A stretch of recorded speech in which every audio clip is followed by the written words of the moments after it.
ඊළඟ මූලධර්මය තමයි බැලන්ස්. එහෙමත් නැත්නම් සමබරතාවය. සමබරතාවය කියන්නේ නිර්මාණයක ඇති විෂුවල් එලිමන්ට්ස් වල දෘශ්‍යමය වශයෙන් ඇතිවන බර තුලනය කිරීමයි. නිර්මාණයක සම්බරතාවය මගින් එයට ව්‍යුහයක් ඒ වගේම ස්ථාවරත්වයක් එක් කරනවා. සම්බරතාවය එහෙමත් නැත්නම් බැලන්ස් එක අපට වර්ග තුනකට බෙදාවෙන් කරන්න පුළුවන්. ඒවා නම් symmetrical balance, asymmetrical balance සහ radial balance යනුවෙන්. අපි දැන් එකින් එක උදාහරණ සහිතව ඉගෙන ගමු. symmetrical balance එහෙමත් නැත්නම් සම්මිතික බැලන්ස් එක. ඒ කියන්නේ රූපයේ දැක්වෙන ආකාරයට නිර්මාණයේ හරි මැදින් දෙකට බෙදුවොත් එහි එක පැත්තක තිබෙන visual elements අනික් පැත්තේ ප්‍රතිබිම්බයක් වන පරිදි සැකසීමයි.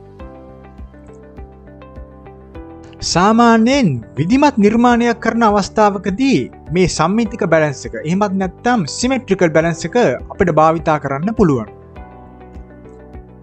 දැන් අපි බලමු asymmetrical balance එක කියන්නේ මොකක්ද කියලා. අපි කලින් සඳහන් කළ symmetrical balance එකේ ආකාරයෙන් දෙපැත්තව සමානව නොතිබීම asymmetrical balance එක යනුවෙන් හඳුන්වනවා. තවත් ආකාරයකින් විස්තර කළොත් symmetrical balance එකට විරුද්ධ ආකාරය වේ. මේ උදාහරණ රූපය බලන්න. මේ නිර්මාණයේ සම්බරතාවය රැකගෙන ඇත්තේ එක පසක ඇති විශාල visual element එකක් වෙනුවට අනෙක් පස කුඩා visual element කීපයක් තැබීමෙන්. නිර්මාණයක් ඊතරම් විධිමත් ආකාරයෙන් තිබීම අත්‍යවශ්‍ය කාරණයක් නොවේ නම් asymmetrical balance එකක් භාවිතා කරන්න පුළුවන්. තුන්වන balance එක තමයි radial balance එක. එහිදී නිර්මාණයේ ඇති සියලු දේ කේන්ද්‍ර ලක්ෂයක සිට වෘත්තාකාර ආකාරයෙන් විහිදෙනවා.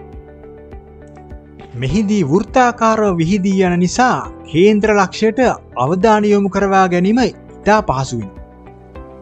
ඔබට මේ උදාහරණ වලින් එය හොඳින් වටහා ගන්න පුළුවන්.